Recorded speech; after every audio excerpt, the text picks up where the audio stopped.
Nous sommes soldats, combattants pour Christ. Pour Christ, au nom de Jésus, nous conquérons. Nous sommes vaillants, Vaillants, c'est de la parole. la parole au nom de Jésus, nous conquérons. Nous sommes vaillants, Vaillants, cités à dessein. à dessein au nom de Jésus, nous conquérons. Nous sommes vaillants, Vaillants, cités à dessein. à dessein au nom de Jésus, nous conquérons. Quels qu'ils soient les effets, Nous conquérons au nom de Jésus, nous conquérons. quels qu'ils soient les menaces, Nous conquérons au nom de Jésus, nous conquérons. quels qu'ils soient les mensonges, Nous conquérons au nom de Jésus, nous conquérons. quels qu'ils soient l'adversité,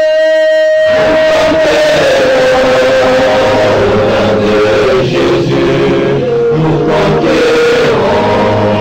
nous sommes vaillants, Vaillants, cités à dessein. à dessein au nom de Jésus, nous conquérons. Nous sommes vaillants, Vaillants, cités à dessein. à dessein au nom de Jésus, nous conquérons.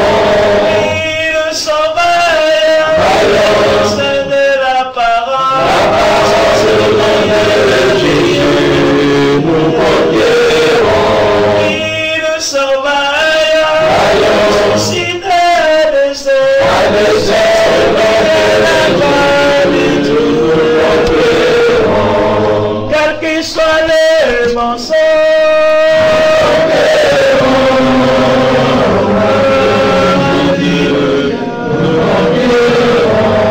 quels qu'ils soient les menaces,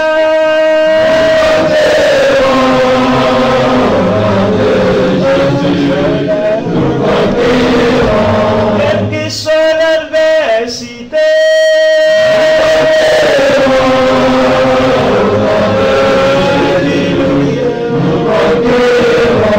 quelles que soient les persécutions,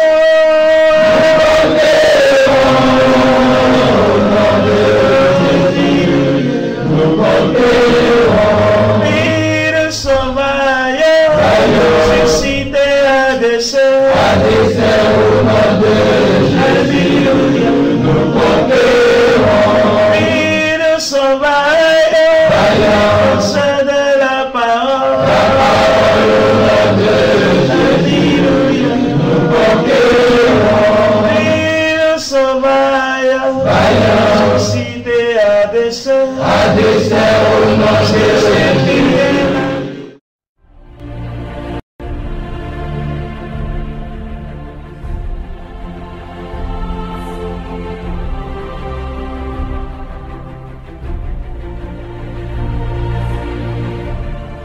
Après presque 2000 ans d'exil, tout à coup on voit, c'est clair, un retour en terre d'Israël. Du monde entier, les Juifs reviennent ici. Aujourd'hui, ils sont combien en Israël? Plus de 7 millions. Il y a un siècle, il y avait combien? Ils sont combien en Israël aujourd'hui? Combien? 6 millions, 7 millions? Plus de 7 millions, je pense. Il y a un siècle, il y avait combien? Quelques centaines de milliers. Le Ramban, Nachmanide, au XIIIe siècle, il vient en Israël, il est expulsé d'Espagne, et arrive à Jérusalem, il veut faire Yom Kippour à Jérusalem. Combien de Juifs il trouve à Jérusalem? 3. Et depuis 1948, on sait qu'ils font partie de la table des nations à l'ONU. Auparavant, ils n'étaient même pas reconnus. Tous les Arabes se sont opposés à ce qu'Israël soit reconnu et que le drapeau de David flotte donc sur Israël. Mais ils sont là, prophétiquement, parce que Dieu l'avait déclaré.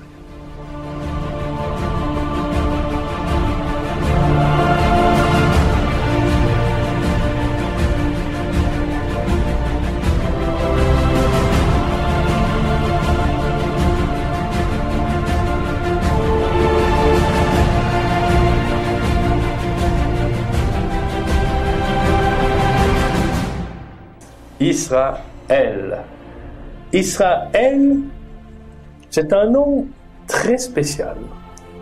C'est le seul nom d'un pays au monde qui porte le nom de Dieu. Parce que El, c'est le diminutif de Elohim. Et dans la Genèse, chapitre 1, verset 1, il est écrit en hébreu Bereshit bara Elohim et hashamayim ve'haaretz. Au commencement, Dieu, Elohim, créa les cieux et la terre.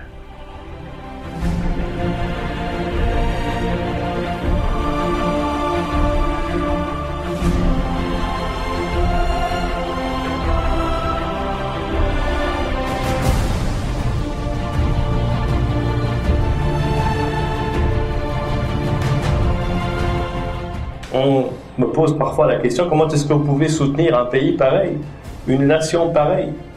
Alors, tout d'abord, il faut bien comprendre que moi, je ne soutiens pas un système politique.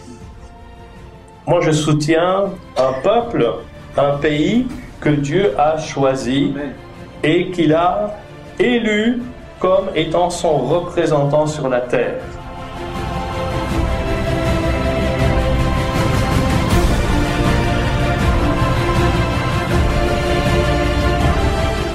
Pourquoi Dieu a-t-il choisi Israël?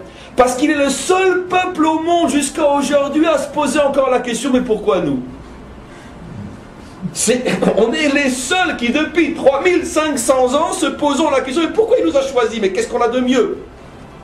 C'est pour ça qu'il nous a choisis. Parce qu'effectivement on sait, et c'est vrai, qu'on n'est absolument pas indispensable. Et je ne dis pas que pour autant, tout ce que fait Israël est bon, et que tout ce que dit Israël est parfait. Absolument pas.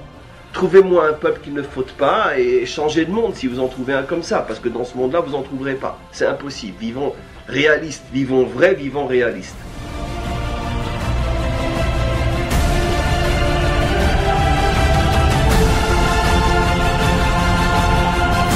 Mais ils ont, premièrement, un ennemi. Un ennemi satanique. Il y existe un ennemi satanique d'Israël.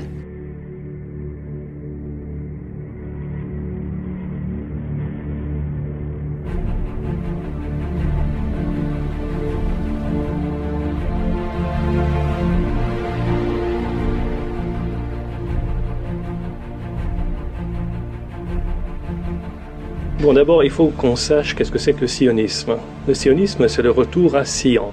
C'est le retour des Juifs à Sion dont il est parlé des centaines de fois dans la Bible.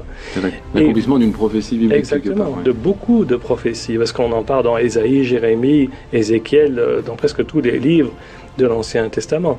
Et donc le retour à Sion, c'est cela. Donc ça concerne les Juifs exclusivement. Donc quand on se dit antisioniste, on est quand même contre les Juifs. Maintenant, ce n'est plus un antisémitisme religieux, puisque l'humanité officiellement ne croit plus en Dieu. Ça reste un problème individuel, mais c'est plus... Les nations ne sont plus religieuses. La race, plus personne ose se prétendre être la race supérieure. Qu'est-ce qui reste pour diaboliser les Juifs? La nation, la terre. Oui, est-ce que c'est pas un nouveau mot qu'on utilise parce qu'on n'a pas trop le droit de se dire antisémite? C'est quand même interdit normalement dans certains pays. Mais antisioniste, on a le droit, ça. Ah ben oui, et c'est la même haine derrière, mais on a le droit. Exactement, parce que pour moi c'est encore pire, parce que être contre les Juifs dans le sens qu'on veut les empêcher de rentrer à Sion, donc on est quand même contre eux, mais en plus on est contre le plan de Dieu pour eux, puisqu'il est clairement défini dans la Bible.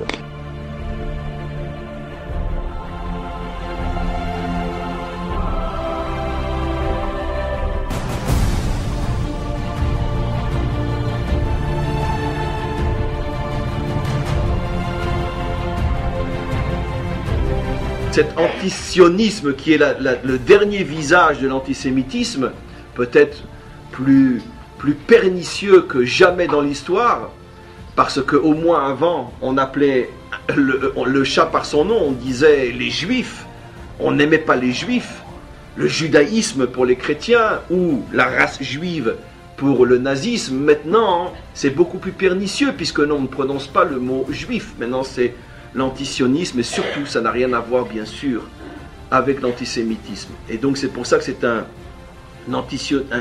finalement un antisémitisme beaucoup plus sournois, donc beaucoup plus dangereux que tous les autres. On peut définir cette haine comme de la jalousie essentiellement, c'est parce que c'est vrai que vous racontiez que les Juifs ont reçu énormément de prix Nobel, ils sont dans les premiers dans beaucoup de domaines, que ce soit artistique, scientifique, musical, économique, médical. Est-ce qu'il y a une forme de jalousie, c'est ça qui explique cette haine ou... Probablement, je crois que c'est dû à cela en grande partie, mais plus profondément, plus loin, parce que ça fait au moins une bonne dizaine d'années que j'étudie le sujet de l'antisémitisme et son histoire, ses racines, ses causes, etc.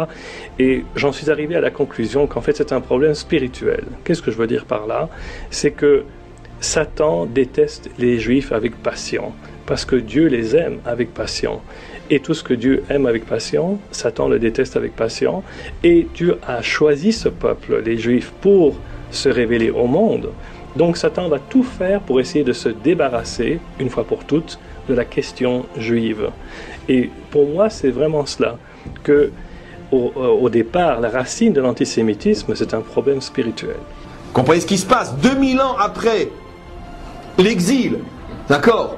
Après qu'on ait rempli les matelas d'Allemagne avec les cheveux de nos filles, ce peuple parle encore de résurrection et de Messie? Non, c'est impossible, insupportable.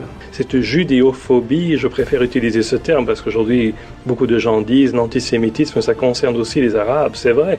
Mais au départ, le mot antisémitisme concernait exclusivement les Juifs. Mais en tout cas, pour ne pas faire de confusion, justement, c'est peut-être bien d'utiliser ce mot de judéophobie. Oui, parce que les Juifs ne sont pas les seuls sémites. Hein, exactement, donc ça porte tout à fait. Les Arabes sont sémites aussi. C'est-à-dire, tout au long de l'histoire, les Juifs ont été persécutés. Il n'y a pas eu vraiment de période de trêve ou... Pas que je sache. Écoutez, ça s'est empiré, et malheureusement, il faut l'avouer, à partir du moment où le christianisme est arrivé sur la scène du monde. Moi, personnellement, je voudrais que l'Église soit philo-sémite, et non pas antisémite. Philo qui veut dire j'aime en grec. Arouia, Philadelphie, Arouia, ça veut dire j'aime. Arouia, les frères. Hein. Philéo, hein, je suis un philosémite. Et donc oui, malheureusement, l'histoire de l'antisémitisme remonte à très très longtemps et on ne s'en est toujours pas débarrassé. On voit qu'aujourd'hui, encore beaucoup de gens, surtout en Europe, ont des racines antisémites. Que demande à quelqu'un dans la rue, comme ça par hasard, qu'est-ce que vous pensez des Juifs, à brûle-pourpoint, eh bien on va être choqué de la réaction et de la réponse, bien souvent. Comme on le sait, les évidences sont un petit peu comme une très très grande lumière. Elles aveuglent tellement ça brille et on ne les voit plus.